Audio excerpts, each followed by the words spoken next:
Inspiration হইতে interested না, কারণ আমি আমার লাইফে যা যা ফেস করছি এটা আমি নিজে চুজ করে ফেস করি নাই। ঠিক আছে, একটা এই পর্যায়ে ধাক্কা খেতে খেতে খেতে খেতে এই পর্যায়ে আসছি, অনেক কিছু শিখে অনেক কিছু দেখে। সো এটাই হয়তো আমার কথাবার্তায় মাঝে মাঝে প্রকাশ পায়, আমার আচরণে প্রকাশ পায়। বাট আমাকে ইন্সপিরেশন ভাবার কিছু নাই। আপনারা ইন্সপিরেশন মোটিভেশন নিজের ফ্যামিলিকে ভাববেন, নিজের বাবা নিজের মা। যেমন আমি অলওয়েজ আইডল একজনকেই ভাবছি, হি ওয়াজ মাই ফাদার, দ্যাটস ইট। আমি আমার লাইফে যতগুলো পুরুষ মানুষ আছে তাদের দাড়ি পাল্লায় কম্পেয়ার করছি অলওয়েজ আমার বাবার সাথে। And maybe this is Y I have ended up with someone like Ronnie, and maybe this is why I have been waiting for very long time, because I can't compromise. আমার email address দিয়ে আমার নাম ID দিয়ে dating অ্যাপে profile খুলেছে, just because আমার ভাবমূর্তি নষ্ট করার জন্য। নিজের তো ভাবমূর্তি নাই, সব নষ্ট হয়ে গেছে। এক একদিন এক এক বয়ফ্রেন্ড নিয়ে ঘুরে বেড়ায়, এখন সে আসছে আমার ইমেজ নষ্ট করার জন্য। আমি এত ডিপলি তাকে সন্দেহ করতেছি যে আমার পারলে আমার নামটা মনে হয় আমি আর 5 মিনিট লাইভে থাকলে আমার মুখ দিয়ে নামটা বের হয়ে আসবে।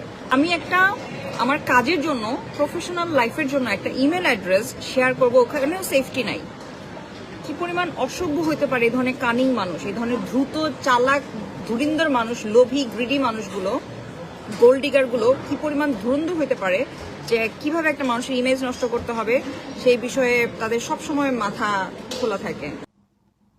আপু তুমি স্টোরিতে কার কথা বলছো বলো না আপু। ফারাহ হক আপু, আমি স্টোরিতে এমন একজনের কথা বলছি যে কিনা নিজের স্বার্থে আমার লাইফে আসছিল অ্যান্ড আমাকে ইউজ করছে, আমাকে ইউজ করে কোনো রকমের একটা জায়গায় পৌঁছাইছে অ্যান্ড দেন নিজের আসল চেহারা দেখানো শুরু করছে। ওই যে বলে না, যে থালায় খায় সেই থালা ফুটা করে টাইপের। আমি বলতেছি না আমার টাকায় খাইতে পড়ছে, আমি জাস্ট সেইং আমার সাথে থেকে আমার সাথে ঘুরে আমার ট্রাস্ট গেইন করছে। বাট যখন দেখছে যে আবার চেষ্টা করছে আমার সাথে আমার বেস্ট ফ্রেন্ডের সম্পর্ক নষ্ট করতে, ওটা যখন পারে নাই তখন অনেক পিছিয়ে লাগছে। মানে অনেক কিছু করছে আপু। এমন কিছু মানুষ আছে বুঝছেন, যারা নিজেরা খুব নেগেটিভ, নিজেরা 2 নাম্বার, চরিত্রের ঠিক নাই, নিজের চরিত্রের ঠিক নাই তো নাই, বাপ মায়ের চরিত্রেরও ঠিক নাই।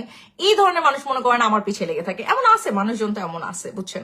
কারণ নাম আমরা না বলি, 2 দিন পরে দেখবেন যে এসে ভ্যাবে করে কাঁদতেছে আর আমাকে গালাগালি করতেছে, ভেবে নেবেন সেই কারণ নাম বলার তো প্রয়োজন পড়ে না। ঠিক আছে, লাইফে কিছু মানুষ থাকে যারা 2 দিন পর পর চুলকায়, এই আর কি। That's it. আইডি দিয়ে, আমার ইমেল অ্যাড্রেস দিয়ে তারা ডেটিং অ্যাপে গিয়ে আমার নামে প্রোফাইল খুলছে। আপনারাই বলেন কাকে দেখছেন সোশ্যাল মিডিয়াতে যে ডেটিং অ্যাপ নিয়ে অনেক কথা বলে, ডেটিং অ্যাপকে প্রমোট করে? বলেন। আমি তো ডেটিং অ্যাপের নামও জানি না, আমাকে গুগল করে বের করতে হয়েছে এই ওয়েবসাইটটা কোন ওয়েবসাইট। একটা ম্যারিড মেয়ে, হ্যাপিলি ম্যারিড মেয়ে, যে স্বামী নিয়ে সুখে শান্তিতে সংসার করতেছে, তাকে যদি একটা মানুষ ডেটিং অ্যাপে দেখে কি মনে করবে তার সম্পর্কে? আমি কেন ডেটিং অ্যাপে থাকবো?